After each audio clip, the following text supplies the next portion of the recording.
Welcome to நலம்தான் viewers. இன்னைக்கு சத்தான ஒரு தோசை, கிட்டத்தட்ட ஆப்பம் மாதிரி தான், ஊத்தப்பம்னு சொல்லிக்கலாம். ஆப்பம் தான் இது. என்ன ஆப்பம்னா கோதுமை ரவை ஆப்பம். இது கோதுமை ரவை இந்த பிங்க் கலரில் இருக்கும் இல்லையா, அந்த சம்பா கோதுமை ரவைன்னு சொல்லுவோம். இதை வந்து 1 கப்பு எடுத்துக்கணும். இதில் ஒரு 1/4 கப்பை விட கொஞ்சம் கூட அவுள் எடுத்துக்கணும். அப்புறம் 1/4 கப்புக்கும் கம்மியாக 1 டேபிள் ஸ்பூன் அளவு போதும் உளுந்தம்பருப்பு. ஒரு சின்ன கொஞ்சோண்டு ஒரு 1/2 டீஸ்பூன் வெந்தயம். இதெல்லாம் நாளையும் ஒன்றா போட்டு ஒரு தடவை கழுவிட்டு ஊற வச்சிடணும். கொஞ்சமாக தண்ணி ஊற்றி சும்மா ஒரு 1/2 மணி நேரத்தில் ஊறிடும். எல்லாமே ஊறினதுக்கப்புறம் எல்லாத்தையும் சேர்த்து நைஸாக அரைச்சிடணும். அதோட கொஞ்சம் தேங்காவும் கலந்துக்கணும். நம்ம ராத்திரியே அரைச்சி வைக்கணுமா இல்லை காலையில் செஞ்சாலும் போதுமா? ராத்திரியே அரைச்சி வச்சிடலாம். இப்ப நைட்டு செய்யணும்னா ஒரு 6 மணி நேரம் 7 மணி நேரம் முக்கியம். ஆமா, இத புளிச்சு உப்பு போட்டு கரைச்சி வச்சு தேங்காவும் ஆட் பண்ணிருக்கீங்க. ஆமா, தேங்காவும் போட்டு இது இன்னும் கொஞ்சம் கெட்டிமா இருக்கணும். கொஞ்சம் தண்ணி கலந்துட்டேன் நானு. இது இப்ப மாவு ரெடி ஆயிடுச்சு. இதுக்கு வந்து காரசார சட்னி. இதுக்கு வந்து இந்த அடுப்புல இந்த கார சட்னி. இது வெங்காயம் கலக்காம வெறும் தக்காளி மிளகாய் மட்டும். நான் மிளகாய் கம்மியா போட்டிருக்கேன். தக்காளியும் ஒரு பெரிய தக்காளி 1, பச்சை மிளகாய், சிவப்பு மிளகாய், தக்காளி, கொஞ்சம் கொத்தமல்லி, உப்பு, அவ்வளவுதான் அந்த சட்னி. ஜீரகம் வச்சிருக்கீங்க தாளிக்கிறதுக்கு? ஜீரகம் அரைக்கிறதுக்கு தான். இப்ப அடுப்புல பத்த வச்சிட்டீங்களா? பத்த வச்சாச்சு. எண்ணெய் கொஞ்சம் நம்ம குவான்டிட்டி ஜீரகம். ஆமா, குவான்டிட்டிக்கு தகுந்தாப்புல நம்ம ஜீரகம் மற்ற ஜாமானுங்கள்லாம் ஜாஸ்தி பண்ணிக்கணும். நான் ஒரு தக்காளி மட்டும் கொஞ்சமாக காரம் இருக்கிறதுனால கொஞ்சமாக ஒரு 1/4 ஸ்பூன் அளவு மட்டும் ஜீரகம் போட்டிருக்கேன். இது பொரிஞ்சதுக்கப்புறம் பூண்டு இந்த பச்சை மிளகாய் போட்டுக்கலாம். போட்டுட்டு அது வதங்கினதுக்கப்புறம் தக்காளி போட்டு நல்லா வதக்கிக்கணும். ஆனால் பச்சை வாசம் இல்லாமல் வதக்கிக்கணும். தக்காளி நீங்கள் எப்போதுமே கொஞ்சம் பெருசாக விட்டுருக்கீங்க. கொஞ்சம் பொடிசாக வதக்கிறதுக்குலாம் பொடிசாக செஞ்சால் தான் நல்லா பொரிஞ்சிருச்சு, கலரும் கொடுத்துருச்சு. இப்போ இதில் பூண்டு, பச்சை மிளகாய்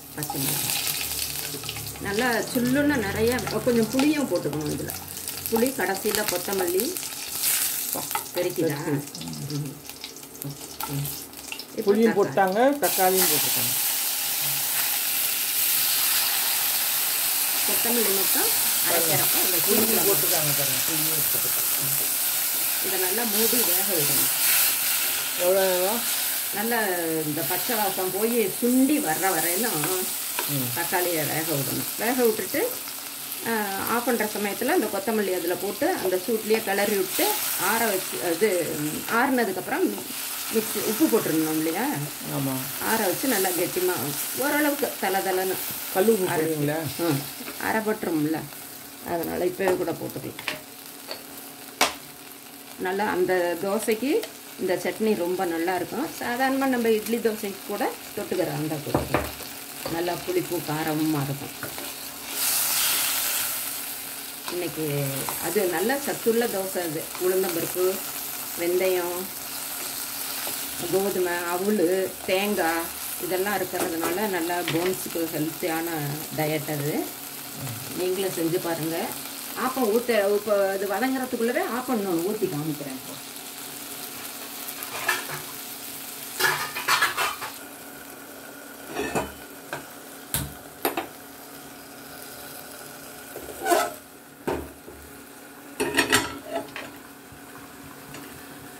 தோசைக்கல் போட்டாச்சு ஆப்பத்துக்கு. ஆப்பா சட்டி இருக்குது, இவங்க தோசைக்கல்லையே ஊற்றி விடுறாங்க.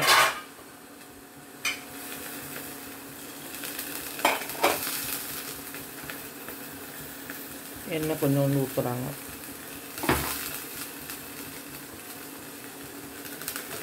இப்போ இந்த மாதிரி விற்கிது எல்லா கடைங்கள்லையும்.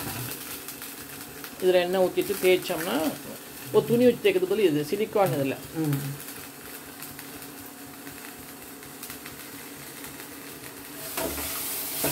அப்பப்போ அதை கிண்டி விட்டுக்கணும்.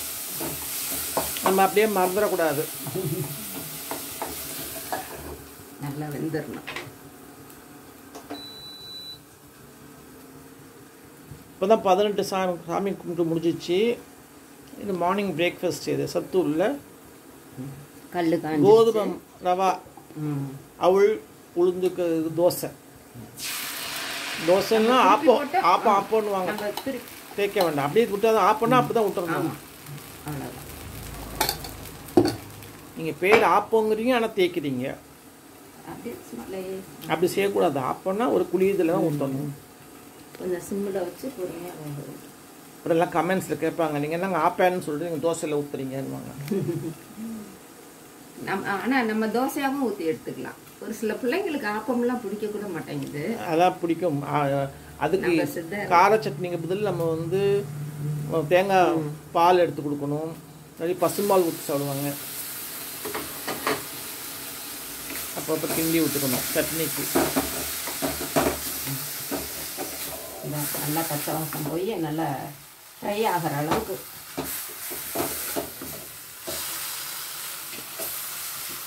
ஆயிடுச்சா? இப்போ இதில் கொத்தமல்லி உப்பு முதல்லே போட்டோம். இப்போ ஆஃப் பண்ணியாச்சு. ஆறட்டினோன்னா நம்ம மிக்சியில் அரைச்சிட வேண்டியது தான். ஆமாம், இந்த சட்னி இஸ் ரெடி. இது இந்த சட்னியும் ரொம்ப டேஸ்ட்டாக இருக்கும். இப்போ ஆப்பம் பாருங்கள் எப்படி இருக்குன்னு. ரெடி ஆகிடுச்சு. ரெடி ஆகிடுச்சு பாருங்கள். இந்திய தோசை மாதிரியே இருக்குது பார்க்கறதுக்கு. சூப்பராக இருக்குது, ஸ்பாஞ்சியாக இருக்குது பாருங்கள். நல்லா இருக்கு பாருங்கள். தோசை அப்படி அழகழகாக வந்துருக்கு பாருங்கள். தேய்க்க வேண்டாம், நீங்கள் அப்படியே ஊற்றுனாலும் போதும்.